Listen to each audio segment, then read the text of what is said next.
came out of North Korea, then you went to university in South Korea, so you got to see that culture as an outsider, and then you came to the United States and you got to see Columbia University. So what did you conclude about your time in Columbia University?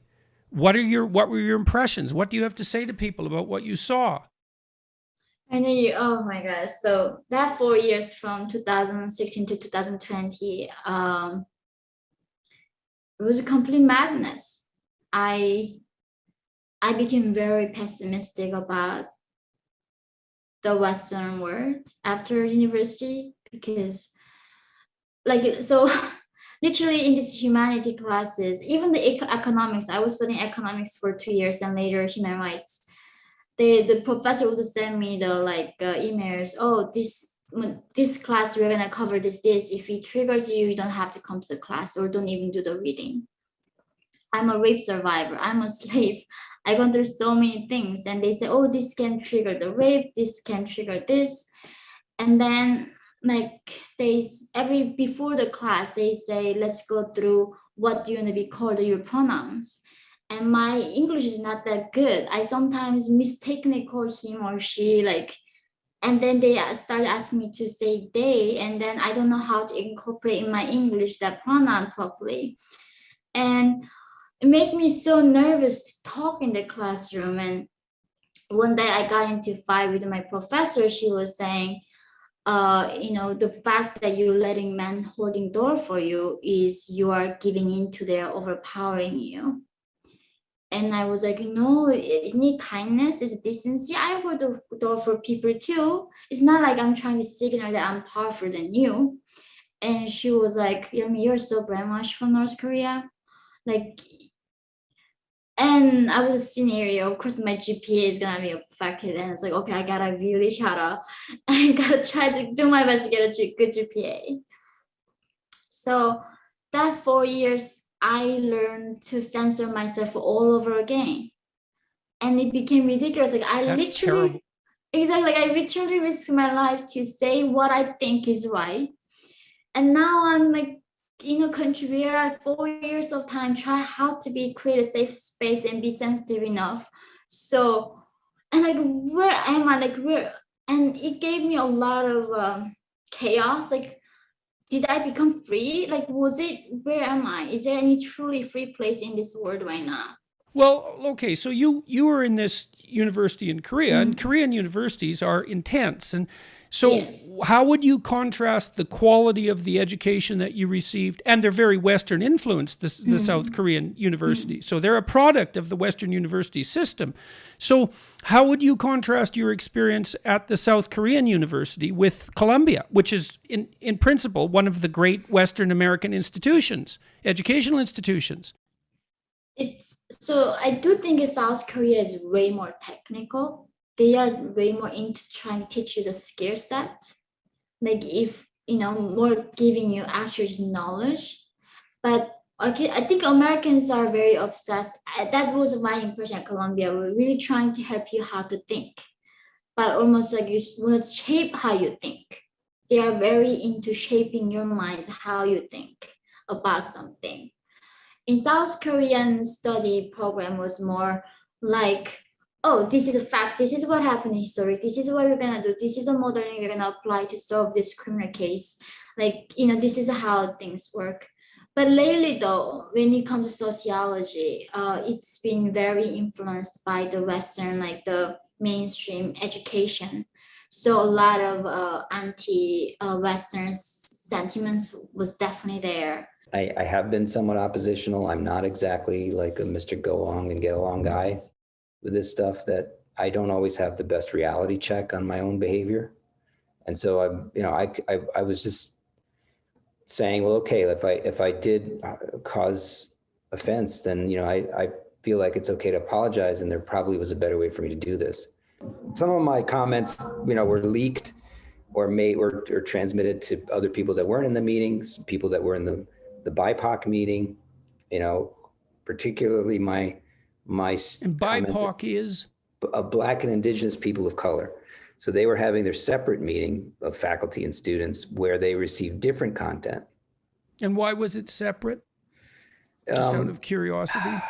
The rationale, as I can understand it, is so that the groups that have been marginalized won't be exposed to, they'll have their own thing so that they're not exposed to the, I think, the possible insensitivity of the oppressors. That's the best I can understand the rationale. But it wound up happening anyway because I suppose it would be rude of me to point out that that's somewhat paternalistic. Yeah, that's right. Just as a, observation. That's a good one. Yeah, I mean, yeah, totally. Well, I guess that is a characteristic of white supremacy culture, though, paternalism. Yeah, so I guess it's quite accurate. As long as it's in a good cause, then I guess it's forgivable. Yeah, I found it so interesting because the day after the meeting, there was an email that was released that said healing resources, healing resources that will help you come to terms with what happened. And the first healing resource on the list was a CNN interview with a poet named Damon Young.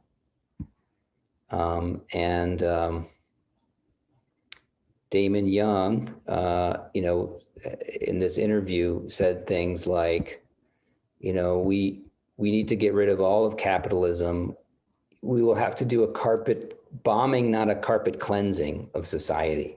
I mean, it was incredibly radical statements that I would imagine would be frightening to many people. And that was listed as a healing resource, as well as things like... Well, as long as the carpet bombing only targets the malevolent people.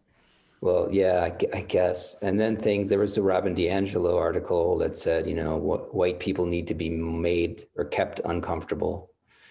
How can we become more uncomfortable? Also, really kind of, I would just say, racist characterizations of white people in these links. Things like, white people have never had to be guests in this country. And like the Irish, for example. Yeah. They weren't really white to begin with, though. So. Yeah. And so I found this very ironic. The idea that especially by the way, postmodernism and the deconstruction and all those attendant pseudo philosophies, you read Milton to find out if he mistreated his daughters, not this miracle that we call Paradise Lost or Samson Agonistes. You read Homer to find out, if he's a blood worshiper.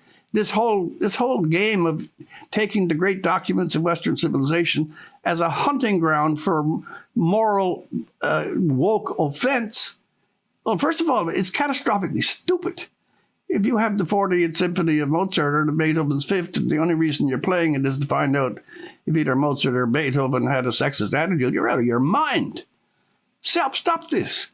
And the idea that one of the great propulsions of a certain segment of Western society is simple envy and resentment of its success, even as those who are envious and resentful are basically being fed and kept by it. They go into these institutions with some sort of childish, immature animosity towards what, if you think of it, the rise of thought is the greatest thing we have. And in the richest part of the world, the most prosperous, the highest institution. Have you been reading some of these whiteness things, the new rules? And this, like the ones the federal government are using to train the civil servants? You mean those? Yeah, and the epidemic of anti-racism, which is a kind of racism, diversity, which is monosyllabic. If you don't have our ideas, you don't have any, or you're a racist, or you're this, or you're that. I don't know how a free people have succumbed so easily and so lethargically to a kind of, it's not physical, but it's a metaphysical restraint. And the cowardice about some of these universities that apologize for some professor, the New York Times guy, 49 years columnist, and in an explicatory conversation, using that N-word, the editor said, no, nothing wrong with him, but then they fired him. The universities, damn them, were the place that this other pandemic began. And while we're living through COVID, we should also understand that the intellectual pandemic This goes to our heart and core. We are displacing ourselves by allowing charlatans to wreck the intellectual standards of the Western world. What I've read is that you made some claim that Canada wasn't systemically racist, that that wasn't the right way of looking at the country. And and to me, that means now, is that the case now that at a university, if I stand up and say that I don't believe that the lens of systemic racism is the proper way to analyze Canada, especially compared to other countries, that now I'm so reprehensible that I deserve to be suspended if a couple of people object? Is that the situation that we're looking at? Or am I being too hard on the university?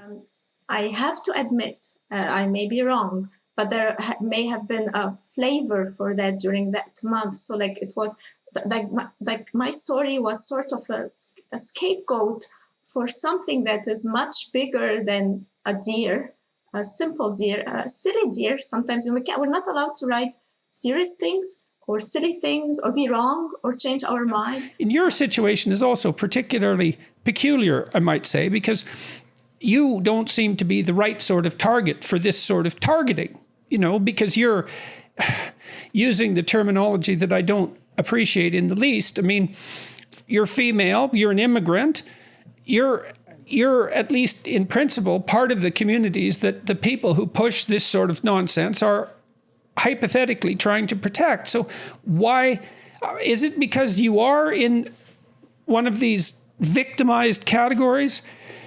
Absolutely. And you dared to say something that wasn't in accordance with the necessary moral ideology that you've been targeted? So, maybe they wanted, if you read the about of the Bambi's blog, you see that deer does not want to fit in any group and put in a box. So I'm supposed to be racialized, be a poor me. I don't have poor. I don't like to be victimized personally in my life. Even now with what is happening to me, I think I'm a dignified person. So in that sense, I like the term invisible minority, visible minority, the terms that used to be used in Quebec my time when I immigrated. I see myself more in them than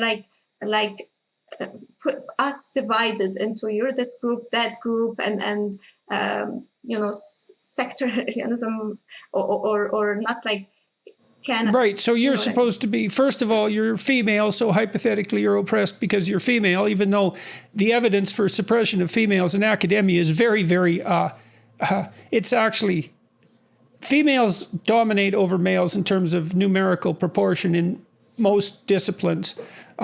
It's not the case in the STEM fields, but everywhere else it's the case, not only especially in terms of graduates produced.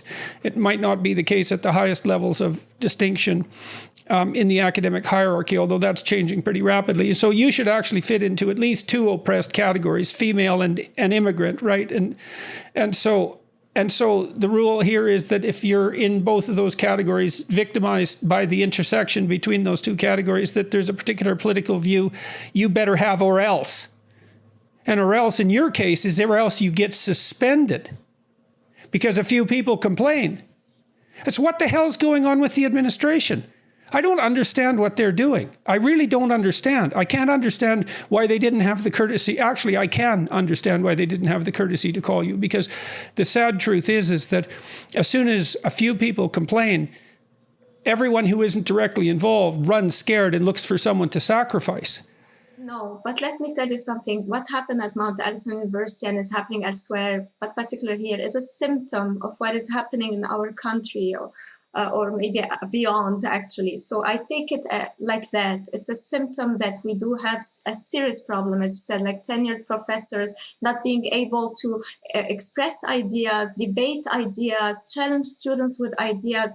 We do have a big problem. You're a citizen of a free country. You have a right to express yourself any way that you see fit. Second of all, you're a tenured professor and your thoughts are actually protected to a fair degree. And it's protected broadly so that you can think broadly. And the fact that this has happened despite your tenure, well, I guess part of question that people who are watching might be asking is, why the hell should they care about this? And the reason I believe that people should care about this, first of all, is that what happens in the universities ends up happening everywhere else very, very rapidly. Absolutely. And if it can happen to someone like you, it seems to me that it can happen to anyone at any time in any place. Absolutely. And this unbelievable cowardice that our institutions show in the face of unwarranted allegations, as long as they're the right flavor, is something that should be tremendously worrisome to everyone. We haven't got to the bad stuff yet. But it started to become apparent to me. I sort of had the realization that this was really going in the wrong direction when we had a professional development meeting, and they passed out I'm sure you've seen it, the pyramid of racism, also known as the pyramid of white supremacy.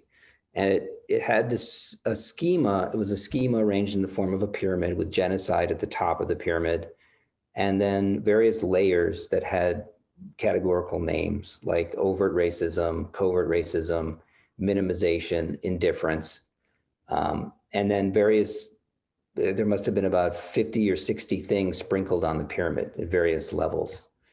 And some of the things on the pyramid, I actually thought were, in many cases, virtues. So things like being apolitical, or things like, there are two sides to every story.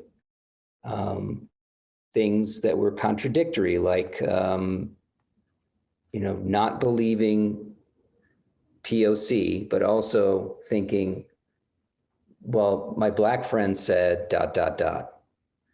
So the idea that these two things were next to each other seemed interesting to me. Also things that were just, political party platforms. Things Minimization. Like, we all belong to the human race. Right. That was a big one. Post-racial society. Why can't we all just get along? Prioritizing intentions over impact. That's a nice one. Yeah. Yes, we could talk about that for about 3 weeks. Yeah. Not believing experiences of people of color. Two sides to every story. Right. Yeah, well, it's very interesting when you look very carefully at the words that are lumped in with the other words, let's say. Right. Guilt by association. Okay. Yeah. So you had this pyramid of white supremacy. Yeah, and I was asked, how do you respond to this? What do you think about this? And I said, I think this is extremely destructive and horrible schema to put in front of a child, and I will never do it. And then so what's the problem with that exactly? So the kids stick with the list. Why is that bothering you?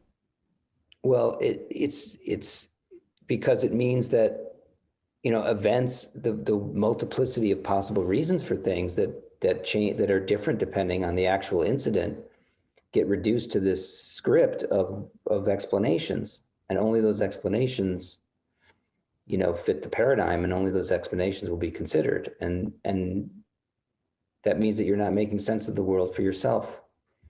You're following a script. You may know the name. She escaped from North Korea. Yes. And she wrote a book called In Order to Live, which is an amazing book.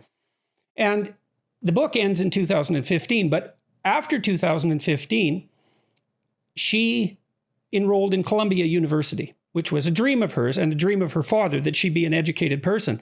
And she studied humanities at Columbia.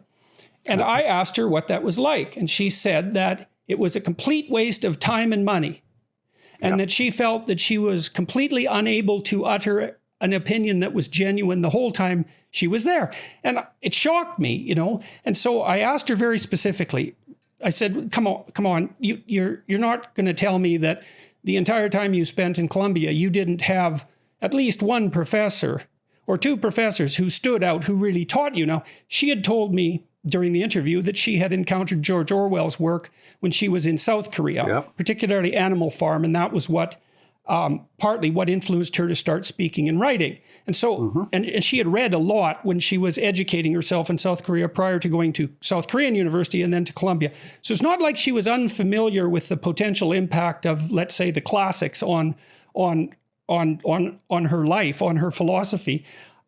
But when I pressed her, the best she could do was to identify a single biology class which dealt with evolution, which was a complete mystery to her, given her background, because history sort of started when her dynastic totalitarians were born. But she said even that took a wicked turn to the politically correct direction by the time she was done. Universities now at the humanities level, from everything I read, are a disgrace. The treason of the clerks. They are so suffocated by these arch and empty philosophies that have no logic and are punitive. I'm a person that was so taken by the university that I almost worshipped it. And now I tell people that have younger children, 20, 21, 22, don't go to the damn university unless you're taking science. Go to a trades college or just go out on your own. It's the saddest thing that has happened in the Western world, that we've allowed second-rate minds, political agents, propagandization as instruction. We have decimated the soul of the university. I mean, look at what Animal Farm did for you. That's what reading great books does for people. You know, it illuminates their soul. It's not optional. And I'm so appalled that that was your experience at Colombia. It's so awful that you went through all that and managed to get to this great university, and you know, and that you had to shut yourself down, and that your basic conclusion was that it was a waste of time. Now, did you have courses where that wasn't the case? Did you have courses that were worth it? I mean, so one class I remember in my senior year, it was called the Western Civilization, the music art. One of the core that Colombia had is the Western art and the music. Has still, right, not for long. But then I was excited to learn about, but I thought at the end of the day, this is still the West. America is in the West, right? It would be funny if you want to study Eastern music at the end of in the core. And the professor's like, who has a problem with calling the Western civilization like art? And then every single one of them all lifting their hands, because they were saying there were so many artists who were greater than Beethoven and Mozart. We silenced them, erased them all. And that's why we have to now end up studying these like bigots, you know, who are racist. And I'm like, and then they were like looking at me, why are you not putting your hands up? Somebody who doesn't have the problem with talking about Western civilization. So that's just like, I was like, do I even have to do this to graduate? And that was, of course, necessary to do that course to graduate. So every class had an element of being a politically correct and shaping you how you think. And I learned how to censor myself so well after Colombia. And then I was freaked out one day. It's like, what am I doing? This is not what I escaped, you know. It just, and I'm so ashamed of that. That's so awful. I can't believe it. You know, it's no picnic to watch these great institutions hang themselves. Yeah. I literally felt like it's a suicide of civilization. Like we are killing ourselves here. And that's why, like, what? I mean, that's what scares me is that when I was so grateful to going to South Korea was outside of North Korea, there was at least a place that was left to be free.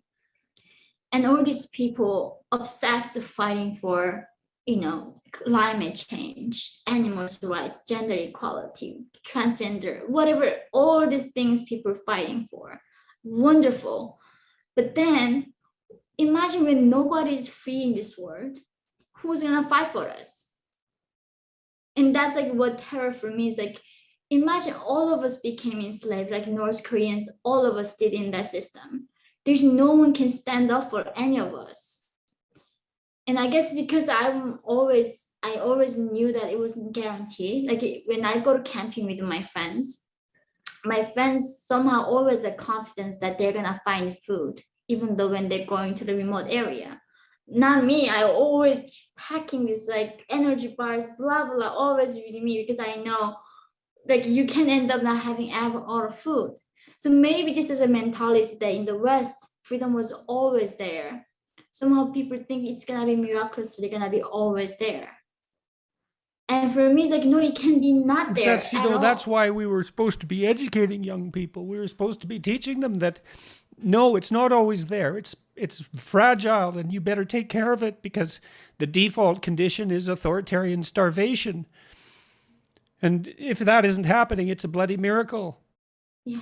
Well, And I've seen that's- this over and over in the universities too. You know, it was often the case that it was my psychology classes where the students learned about what happened in Stalinist Soviet Union and Maoist China. They hadn't been taught at all. They hadn't been taught that tens of millions of people died in China. They hadn't been taught about what happened in North Korea. They hadn't been taught about what happened in Russia. It was like that never existed, even though the Cold War was all about that. And it was, it's appalling. And I think you see exactly the same thing. Well, you're pointing out exactly the same thing. I've been thinking about the question of the meaning of life, and the first objection, I suppose, that arose in my mind was an objection to the question itself, because there might not be a meaning in life. There are places where people derive meaning, and you can list them, and it's useful practically if people are thinking about how to organize their life, if they're unhappy and they want to know how things might be better. I mean, my observation, and obviously not only mine, is that people generally need to have a career or a job to keep the wolf from the door, but also to engage them productively with others, which is a primary source of meaning for conscientious people and for creative people alike. You need to pursue your education to flesh out your intellectual capacity. You have to take care of your health, physical and mental. You need an intimate relationship. You need a family. You need friends. You need intelligent use of your leisure time. You have to regulate your susceptibility to the temptations that might lead you astray, drugs and alcohol and perhaps pornography and those sorts of things. But then there is a core to all of that around which these more practical endeavors arrange themselves, and that's something like attention to the spiritual or the philosophical domain or the religious domain. I think you can, in some sense, put all those together, and that might be, well, it might be that the attempt to answer explicitly, or at least to address the question of, well, what is all of that practical life in service of? And you said, for example, that when you were working with the inner city kids in Halifax, you were trying to help them realize that they were meant for the higher things and vice versa. And someone might ask, well, why bother with that when you can just bother with the skills? And it seems to me that the answer is something like, well, we all have to make decisions about how we're going to behave in life and how we're going to act ethically. And if you help people understand their relationship to what's ultimately noble, then you can help them fortify their resolution to do good in the world instead of to do harm. It seems to me to be, I mean, I think we're always deciding with every decision that we make whether we're going to do good or do harm by action or by inaction, and whether we should do good or harm or nothing at all, I think depends to some degree on who we think we are and what we're capable of. And it seems to me that the humanities, when they're properly taught, are the study of who we could be, each of us as individuals. And we need to know that, because otherwise we'll be much less than we are. And that's not a trivial problem. It's a cataclysmic problem. I did a talk at Harvard 4 years ago, and I pointed out two things to the students in the audience. One was that a tremendous amount of civilization and effort had gone into producing the institution that they were now part of, and that everyone who was part of that institution was hoping that they would come there and learn everything they possibly could that was relevant and important, and that they would be the best possible people they could be, and they would go out in the world and do as much good as they possibly could. That was the essential mission of the enterprise. And that was really the case. And also that learning to write in particular was going to make them more powerful than they could imagine. And a number of students came up to me afterwards and said, I really wish someone would have said that to us when we first came here. If you were going to recommend to a young person what they should study to prepare to be a psychological researcher, a clinical psychological researcher of your type, what should they do at the bachelor's level, let's say? What's the right preparation? And then let's walk through the process: bachelor, master's, PhD, postdoc, because people don't know that. And so what do you look for in a student if you're looking for a master's level student? What should have they done in their bachelor's degree? I guess they have to be passionate and at the same time ready to work very hard to clarify how you go about understanding what you want to understand. You need you need both of those. You need the interest and the discipline. I guess it's like that in every discipline, even a hockey player or a football player. It is if you want to be successful. Yeah. Right? You need to be interested because you have to want to, yeah. And at the same time, you have to take the time and like investing yourself. So is it fair to say that you taught yourself to read and you got your GED equivalent? You did that in 1 year, and so you were ready to go to university at the age of... How in the world did you do that? How much time were you spending every day studying? I didn't. So that was a funny story. I ended up in the ER, and then like they were saying you're malnourished because I didn't have time to eat. I forgot to eat. So even when I was sleeping, I would turn on the like a TED Talks or NPR so I can like listen. My brain still kept working. And even when I was sleeping, I would put the books behind my pillow so the like knowledge would go into me. I was obsessed. I was crazy. You were obsessed with... Yeah, I was completely obsessed with learning. So you're completely obsessed with studying to the point where you're not even eating. And we should also just stress here, it is definitely the case that the education process is unbelievably competitive in South Korea, as you've already pointed out, far and above what people young people in North America can imagine, or in Europe for that matter. And so you were facing very, very heavy competition.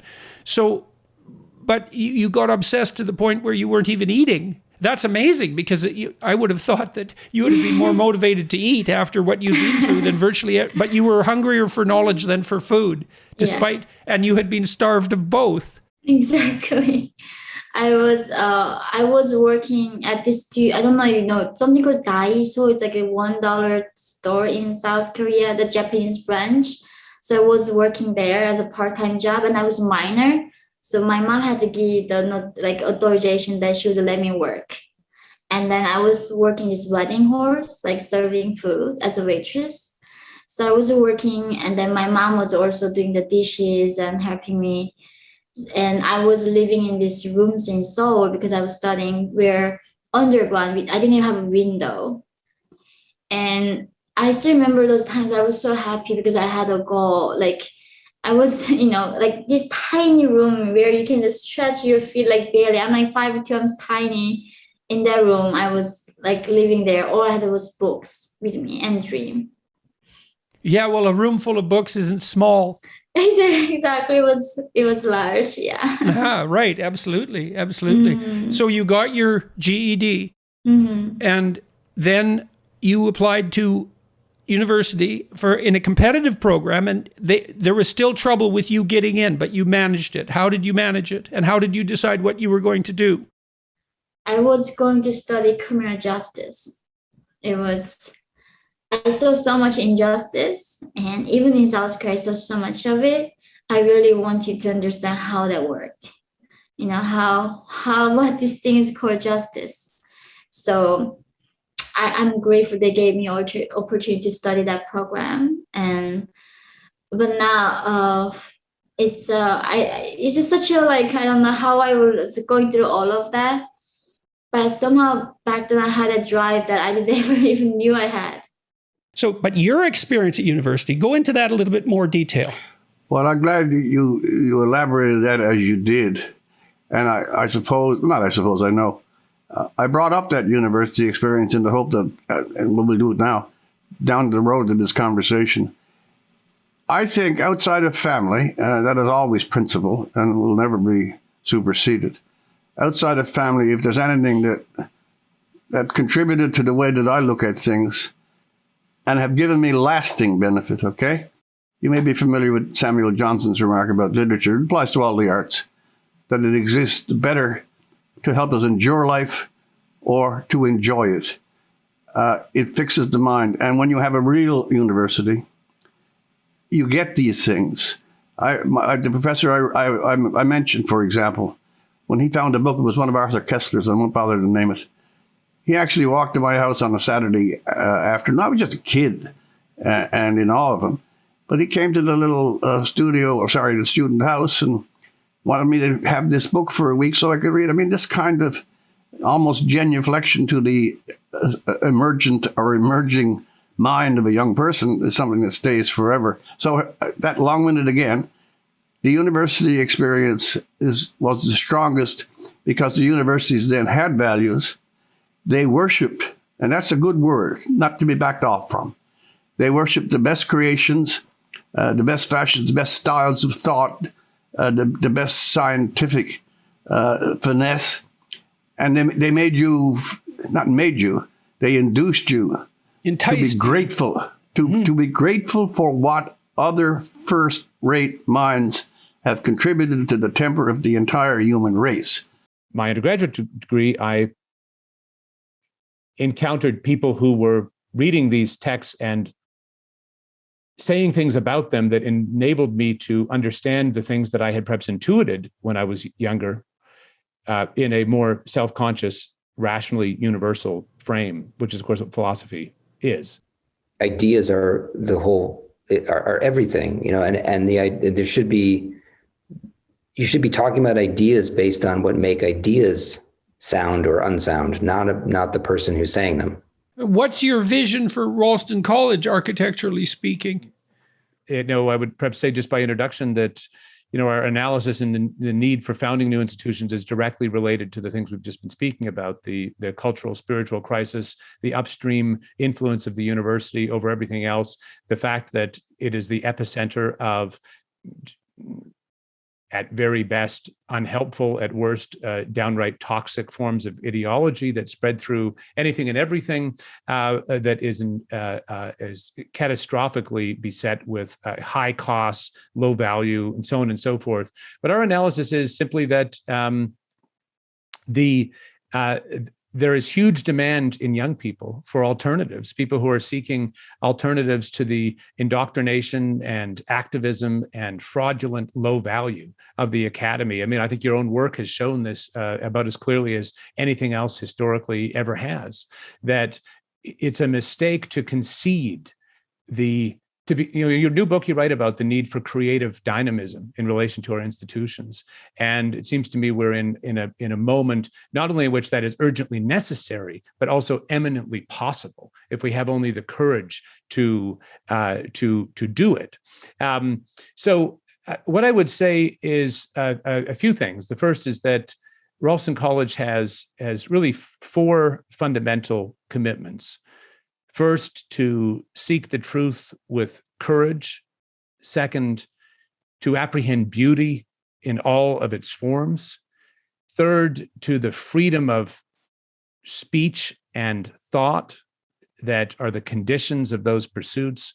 And finally, to the friendship or even fellowship that is the context for all of these pursuits. And what's become clear to us, Jordan, over the years is it's been a long runway. It's not easy getting a college going. Anyone who thinks that you need to go off and fight in a war in order to undertake something really hard of value can call me up and we'll have a talk about other projects that may be very, very difficult to bring into the world, but necessary and beautiful. What's become clear to us in these years of development, which we're sort of at the end of as we now are launching our first programs and first degree, is that Ralston College has a double vocation, both on the one hand to be a reinvention of the academy a place for in-person degrees, a new model for the university that can, we hope, be pretty radically disruptive, not just because we're going to change everything, but we hope that it will lead to many other people doing new and different and more beautiful and more adequate and perhaps cheaper and faster, but above all, just more important and higher value things in the space of higher education. So on the one hand, to be a reinvention of the academy, a reinvention and a revival of the academy. And on that side, we've received our degree granting powers from the state of Georgia. We expect to launch our first degree this autumn. In what? This first degree will be a master's in the humanities. So it will be a pretty intensive boot camp in thinking about the big ideas, tracing them and their development through history, which we think is important both as a revival of those forms of life and thought and culture, but also because we think they are as it were, the key to opening up the depths of the self for the students themselves. It's not that every human, if I can't play the piano, it's not that every, you talked about resentment earlier, it's not that every human being should have to play the piano like Martha Argerich or Glenn Gould from your current town of Toronto. 99.999% of human individuals couldn't play the piano that way. But because Glenn Gould could and did, we can all hear the music. And in some level, I think what the high end of the academy is about playing the music so we can all hear it. And so on the one hand, it's the reinvention of the academy in a degree form. But on the other hand, the second side of this double vocation is to be a kind of platform of humanistic inquiry for anyone, anywhere, who wishes to engage with the riches of the humanistic tradition, who wishes to seek the truth with courage, who wishes to ask the fundamental human questions that every human being must face about truth and beauty and forgiveness and love and suffering. To me, the universities are a key element in the conversation across the generations about just exactly what a human being is. And that's something that it's not some abstract philosophical, it's not merely some abstract philosophical concern. It's the central issue that determines how you make all the decisions in your life.